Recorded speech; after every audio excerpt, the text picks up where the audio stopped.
Hey everyone, and welcome back. Today we're diving deep, you guessed it, into The Millionaire's Guide to Stock Market Riches by Ronnie Rowland. Oh, yeah. This is a good one. Yeah, so I feel like a lot of our listeners are probably interested in, building wealth, maybe thinking about retirement, or just like getting a better grasp on their finances. hmm And this book is really packed with insights, so we're going to try to distill the most important ones for you today.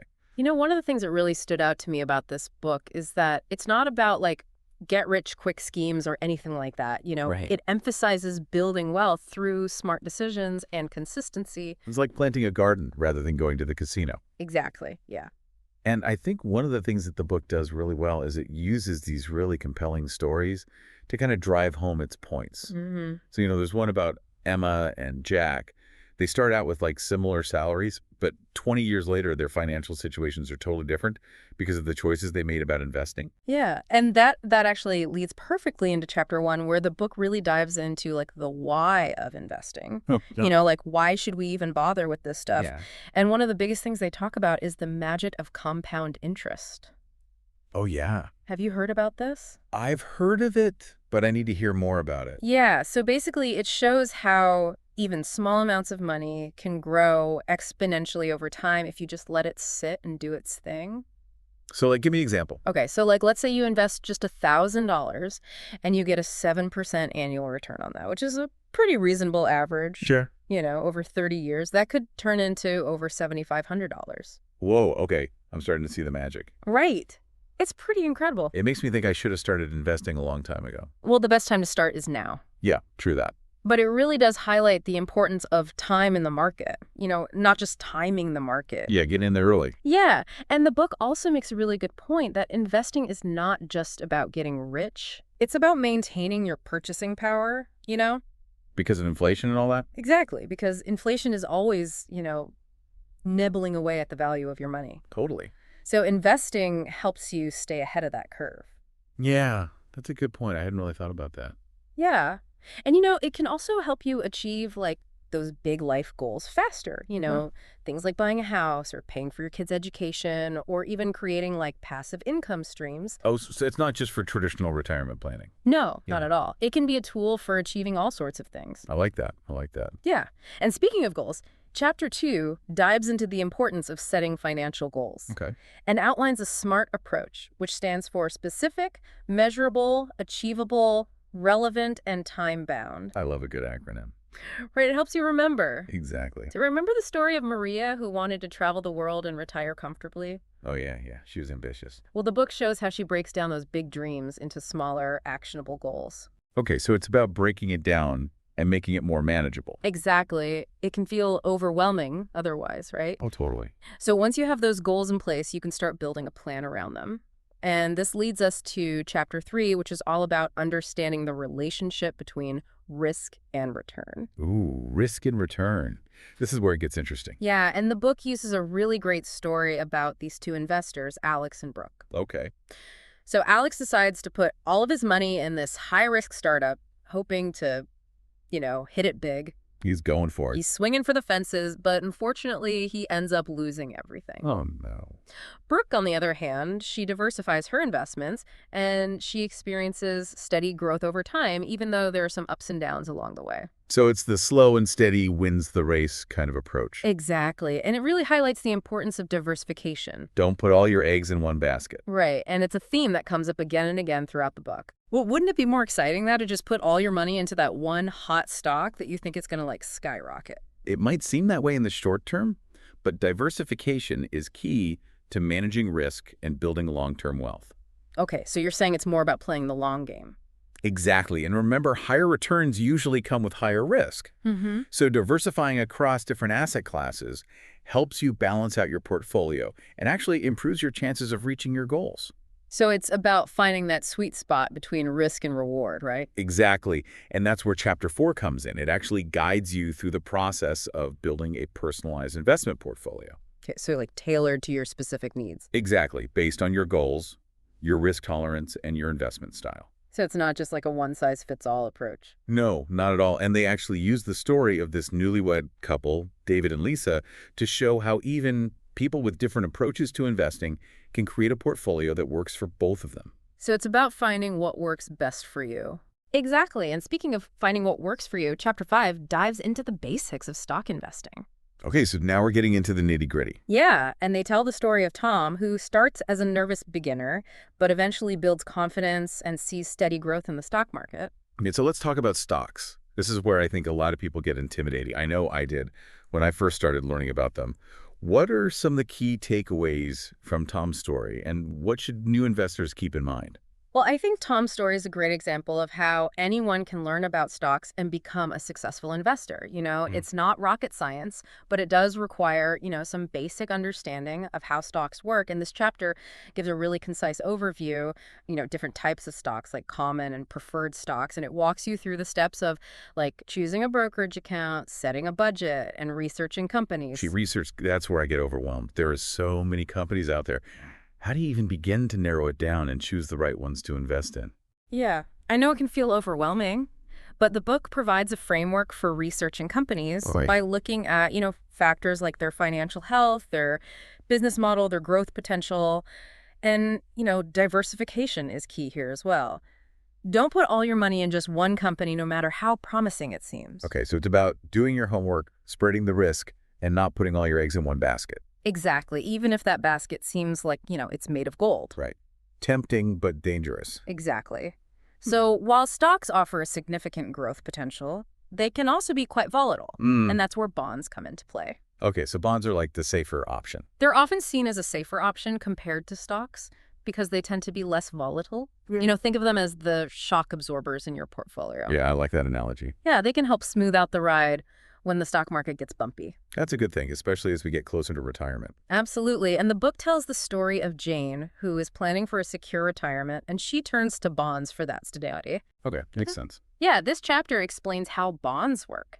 The different types of bonds that are available, like government bonds, municipal bonds, corporate bonds, Hmm. and the benefits they offer, like you said, steady income, lower risk than stocks, and capital preservation. So they're a good way to balance out that portfolio and maybe, sleep a little bit better at night. Exactly. Now, if you're looking for another way to diversify and potentially simplify your investing approach, Chapter 7 explores the world of mutual funds and ETFs or exchange-traded funds. Okay, I've heard a lot about mutual funds and ETFs, but I'll be honest, I still get them confused. Can you break it down for me? Sure, so both mutual funds and ETFs are basically baskets of different securities, like stocks or bonds that are managed by a professional. Okay. This means you get instant diversification with just one investment. Oh, like that. And the book tells the story of Samantha, a busy professional who uses mutual funds and ETFs to build wealth efficiently. It can be a game changer for people who don't have a lot of time or expertise to manage individual stocks. Yeah, that's appealing for a lot of people, I think. Yeah, so the main difference between mutual funds and ETFs is in how they're traded. Okay, tell me more. So mutual funds are bought and sold at the end of the trading day based on their net asset value, or NAV.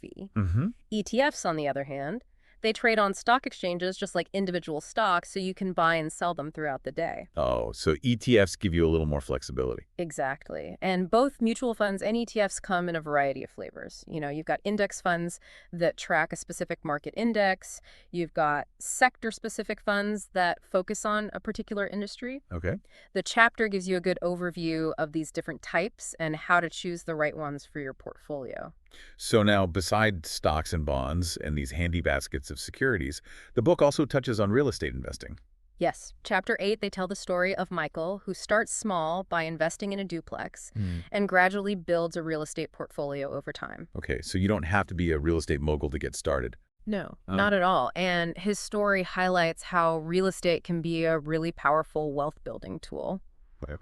This chapter explores different types of real estate investments, from residential and commercial properties to industrial real estate and even REITs. REITs, what are those? REITs are real estate investment trusts, and they allow you to invest in real estate without actually owning physical property. Oh, so it's like getting a piece of the pie without having to be a landlord. Exactly. And there are a lot of benefits to investing in real estate. Hmm. It can provide steady cash flow through rental income. There's potential for appreciation as property values increase over time. It offers some tax advantages. Ooh, tell me more about the tax advantages. Yeah, so there are certain deductions and credits that you can take advantage of when you invest in real estate. Okay. And there's also the possibility of using leverage to amplify your returns. Leverage. Now that sounds interesting. Tell me more about that. So, leverage basically means using borrowed money, like a mortgage, to finance your investment. And it can amplify your returns, but it's important to remember that it also amplifies your risk. So it's a double-edged sword. Exactly. It's Yeah. a powerful tool, but not something to enter into lightly. Gotcha. So you got to be strategic. Absolutely. And speaking of being strategic, Chapter 9 reminds us that it's not just about how much money you make from your investments, it's also about how much you keep after fees and taxes. Oh, yeah. Those pesky fees and taxes, they can really eat into your returns. They can, and the book tells the story of Ethan, who is initially surprised by how much fees were impacting his portfolio. Yeah, fees can be sneaky like that. They can't. So this chapter breaks down different types of investment fees like management fees, trading fees, account fees, expense ratios, Hmm. and it gives you tips on how to minimize those costs. Okay, so besides choosing low-cost investment options, what are some other ways to minimize those fees? Well, the book suggests things like utilizing commission-free brokers, being mindful of account fees, and considering direct investment plans. Okay, so being a savvy consumer. Exactly. And then, of course, there's taxes. Ugh, taxes. They can have a significant impact on your investment returns. Yeah, I know, but I always kind of glaze over when people start talking about taxes. Yeah. Can you simplify it for me? Sure. So basically, capital gains tax is a tax on the profit you make when you sell an investment for more than you paid for it. Okay. Dividend tax is a tax on the dividends you receive from stocks or mutual funds. Okay. The good news is that the book offers strategies for minimizing your tax burden. Tell me more. Yeah, so things like utilizing tax-advantaged accounts such as IRAs and 401k, holding your investments for the long term to potentially benefit from lower capital gains tax rates. Hmm. And there's also a strategy called tax loss harvesting. Tax loss harvesting. That sounds intriguing. It's a way to offset capital gains by selling losing investments to reduce your overall tax liability. So it's like turning those losses into a bit of a win. Exactly. It's a powerful strategy, but it's important to understand the rules and maybe consult with a tax professional if needed. Okay, so when in doubt, talk to an expert.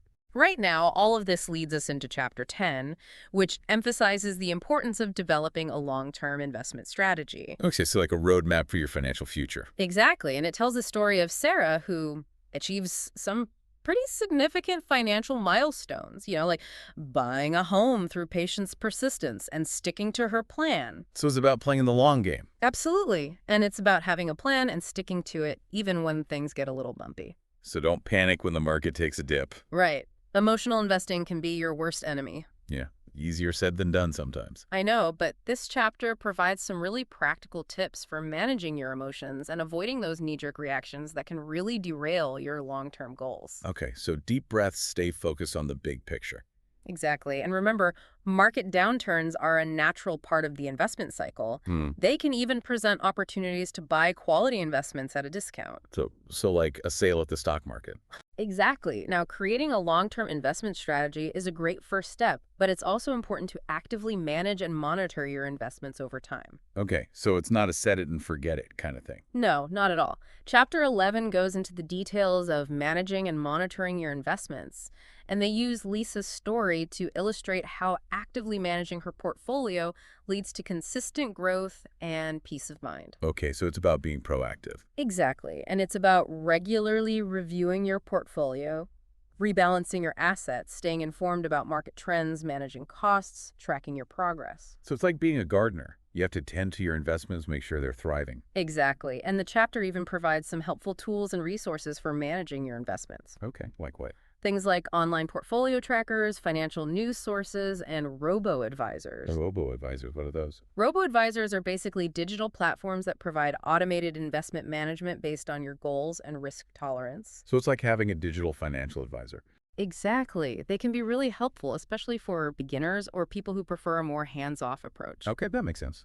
Of course, for more complex situations or major life events, working with a human financial advisor can still be invaluable. Yeah, sometimes you just need that personal touch. Absolutely. Now, even with the best laid plans and careful management, market volatility is something every investor has to face at some point. Oh, yeah, the market can be a wild ride. It can be, but Chapter 12 provides practical tips for navigating those inevitable market ups and downs. Okay, give me some tips because I know I tend to freak out a little bit when the market starts going crazy. Yeah, well, the chapter emphasizes the importance of focusing on your long-term goals, sticking to your investment plan, and avoiding the temptation to time the market. Okay, so don't try to be a fortune teller. Exactly. And remember, diversification and regular rebalancing can help you weather those market storms and come out stronger on the other side. So diversification is like our superpower. It really is. It's about having a plan, staying disciplined, and not letting fear or greed drive your decisions. Okay, deep breaths, stay focused. Exactly. And remember, market downturns are a natural part of the cycle. Mm, They can even present opportunities, right? to buy quality investments at a discount. Oh, so it's like a sale. Exactly. Now, while the book encourages everyone to take ownership of their investments, it also acknowledges that there are times when seeking professional guidance can be beneficial. Okay, so when should we call in the experts? Well, Chapter 13 dives into the role of professional financial advisors, and they share the story of Karen, a successful executive who benefited from expert guidance when her finances became more complex. Okay, so when things start to get a little bit overwhelming. Exactly. And a financial advisor can provide valuable support in navigating complex situations, like dealing with major life transitions, planning for retirement, or optimizing your tax strategy. So it's like having a financial coach in your corner. Exactly. And the chapter emphasizes the importance of finding an advisor who is a good fit for your needs, your values, and your financial goals. So it's like any relationship you have to find someone you trust and who understands you. Exactly. And speaking of goals, the ultimate goal for many investors is achieving financial independence. Financial independence, the dream. Right. Chapter 14 dives into this concept, and they share this inspiring story of Mark and Susan, who achieved their dream of early retirement through dedicated planning and investing. Okay, so early retirement is possible. It is with the right mindset and strategies. Their story highlights the importance of setting clear financial goals, creating a comprehensive plan, maximizing your savings rate, investing wisely, minimizing debt, and potentially even building multiple income streams. So it's a holistic approach to building wealth. It is, and it's important to remember that financial independence is a journey, not a destination. Okay, It's about making consistent progress over time, adjusting your plan as needed, and staying focused on those long-term goals. that's really inspiring to hear. It's a testament to the power of planning discipline and a long-term perspective. This has been an incredible overview of the Millionaire's Guide to Stock Market Riches. We've covered so much ground, but I feel like there's so much more to unpack. Oh, there is. It's a treasure trove of valuable insights and practical advice for anyone who wants to take control of their finances and build a brighter future. Absolutely. Well, we'll be back in the next segment to dive a little bit deeper into some of those key concepts and strategies from the book and explore how you can apply them to your own financial journey. I can't wait. Yeah, me neither. So stay tuned. Welcome back, everyone. Ready to really dig into some of the practical stuff from The Millionaire's Guide to Stock Market Riches? Oh, yeah, totally. I took a lot of notes actually during that first part. Yeah, me too. And one thing that really stuck with me is how important it is to have that long-term perspective when it comes to investing. Right. It's not about like trying to get rich quick. Yeah. It's more of a marathon, not a sprint. Exactly. Yeah. Yeah, the book emphasizes that building wealth takes time and smart decisions, not risky bets or trying to time the market perfectly. It's more like building a solid foundation, brick by brick. Exactly. And speaking of building, one of the most powerful tools we have at our disposal is that compound interest. Compound interest. I'm still kind of wrapping my head around that whole concept. It's pretty amazing, though, right? How money can grow exponentially over time if you just give it the chance. It makes me wish I had started investing sooner. Well, like we said before, the best time to start is always now. But yeah, it's like magic how your money can basically work for you even while you sleep. And the book also talks a lot about setting clear financial goals. Why is that so important? Well, without goals, it's easy to feel lost and make impulsive decisions with your money. Right. You need a direction. Yeah, having specific goals gives you a target to aim for and helps you stay focused and motivated, even when the market gets a little crazy. It's like having a destination in mind when you set out on a road trip. Exactly. And once you have those goals in place, you can start building a plan around them. That's where the book really gets into the nuts and bolts of investing, like asset allocation and choosing specific investments. So it's like building a personalized roadmap for your financial journey. Right. And the book breaks down different asset classes like stocks, bonds, mutual funds, ETFs, even real estate. And it helps you figure out which ones are right for you based on your goals and your risk tolerance. Okay, so speaking of risk tolerance, the book really hammers home the importance of diversification. Why is that so crucial? Diversification is like the golden rule of investing. It helps you spread your risk across different asset classes, industries, even geographical regions, so you're not putting all your eggs in one basket. Right, but sometimes it's tempting to go all in on that one hot stock everyone's talking about? I know it can be tempting, but even the most promising investments can be volatile. Diversification helps to smooth out those ups and downs and potentially protect you from big losses. So it's more about playing the long game and being patient. Exactly. And remember, diversification isn't just about managing risk, it can also potentially boost your returns. Okay, so diversification is our friend. Mhm. Got it. Now, what about fees and taxes? Those can really eat into our returns. Oh, yeah, they can. And the book provides some really helpful strategies for minimizing those I costs. mean, the inside scoop. Well, it encourages readers to be fee-conscious investors. Yeah. Pay attention to things like management fees, trading fees, expense ratios. Look for low-cost options. Okay, so shop around, be a savvy consumer. Exactly. And then, of course, there are taxes. Taxes. Can we just ignore those? I wish we could, but no, they're an important consideration for any investor. The book explains different types of investment taxes, and it offers some strategies for reducing your tax liability. Like what? Well, things like utilizing tax-advantaged accounts like IRAs and 401ks, holding investments for the long term to potentially benefit from lower capital gains tax rates.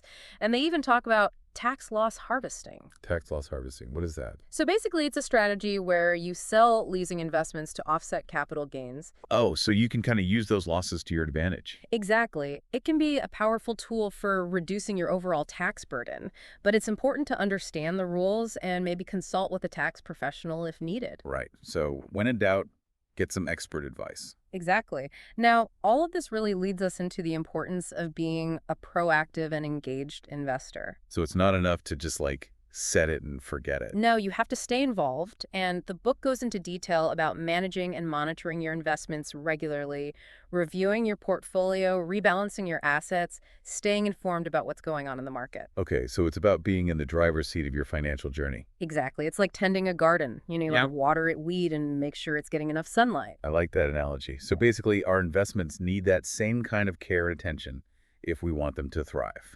Precisely. And the book even gives you some tools and resources to help you manage your investments, like online portfolio trackers, financial news sources, robo-advisors, which can provide automated investment management. Robo-advisors, they sound pretty cool. Yeah.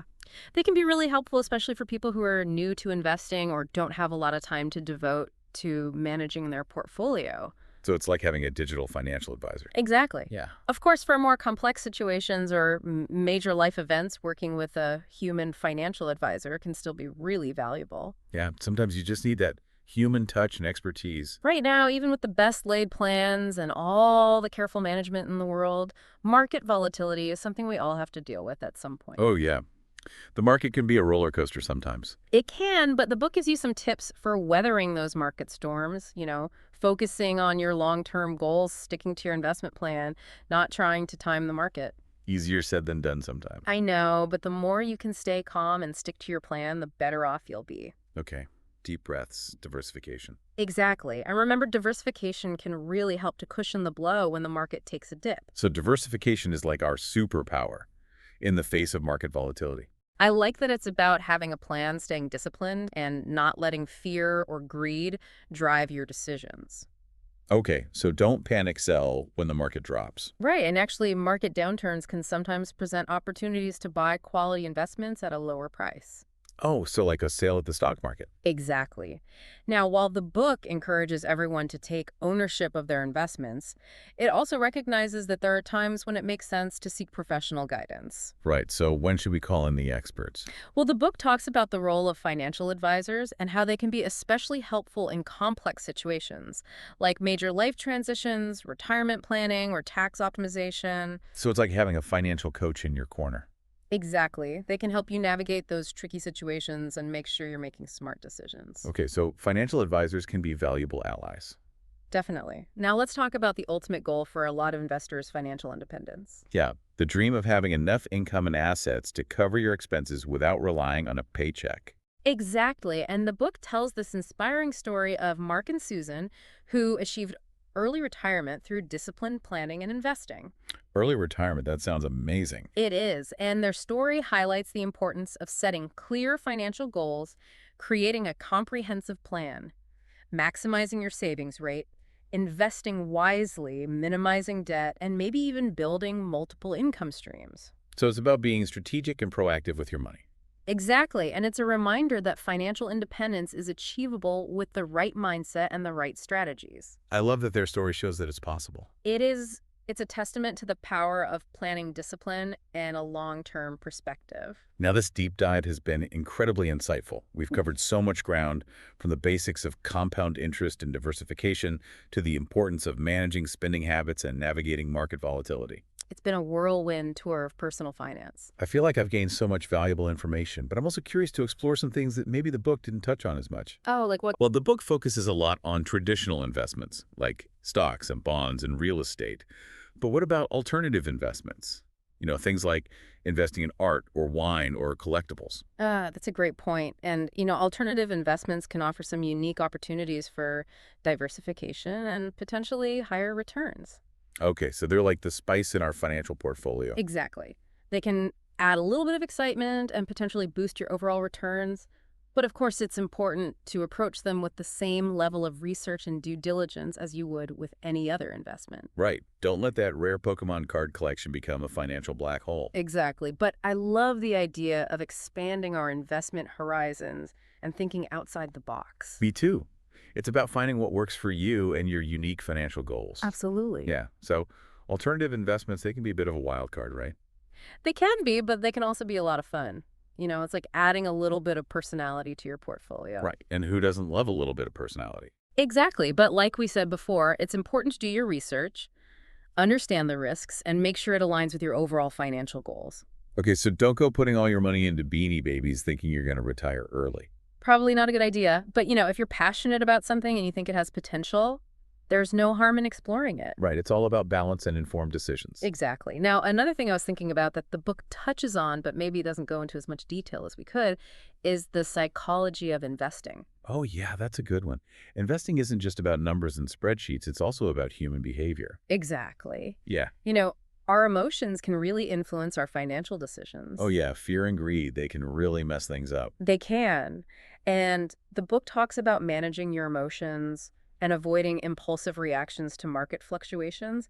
But there's a whole field of behavioral finance that delves into the psychological biases that can trip us up. Oh, wow. So it's like having a financial therapist in your head. Kind of, yeah. Understanding how our brains work and how we can be influenced by things like fear, greed over confidence can help us make better financial decisions. So we need to be aware of those mental traps. Exactly. And another challenging aspect of investing is dealing with market volatility. Oh, yeah. The market can be a roller coaster sometimes. It can, and the book gives some good advice for weathering those storms, but it's an ongoing process. Right. How can we build up that resilience and mental fortitude to stay the course when things get rough? Well, I think it starts with having a long-term perspective. Right. Remember why you're investing in the first place. Focus on your goals, not the daily ups and downs of the market. So don't get distracted by the noise. Exactly. And having a well-diversified portfolio can also help to cushion the blow when the market takes a dip. So diversification is like our shield against market volatility.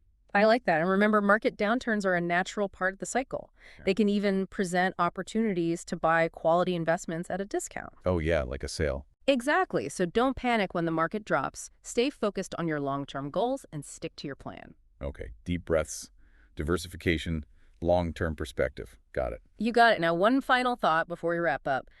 The Millionaire's Guide to Stock Market Riches is a great resource. It provides a solid framework for building wealth, but it's important to remember that it's just one perspective. Right.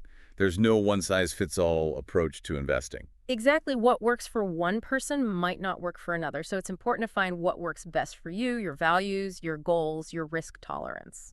So it's about being open to learning, experimenting and finding your own path. Exactly. And don't be afraid to seek guidance along the way, whether it's from a financial advisor, a trusted mentor, or even just from the wealth of resources available online. There's a lot of support out there. That's a great point. Investing can feel daunting, but you don't have to go it alone. Absolutely. We're all in this Yeah, together, striving for financial freedom and a brighter future. I love that. And who knows, maybe one day we'll be sharing your success story on the deep dive. That would be amazing. All right, so keep learning, keep growing, keep investing in yourself and your future. Couldn't have said it better myself. This has been an incredibly deep dive into The Millionaire's Guide to Stock Market Riches. We've covered so much ground, and I feel like we've unlocked some real secrets to financial success. Me too. It's been a great conversation. Well, we hope you found it valuable and inspiring, and remember, the best time to plant a tree was 20 years ago. The second best time is today. So true. Thanks for joining us, and we'll see you next time on The Deep Dive.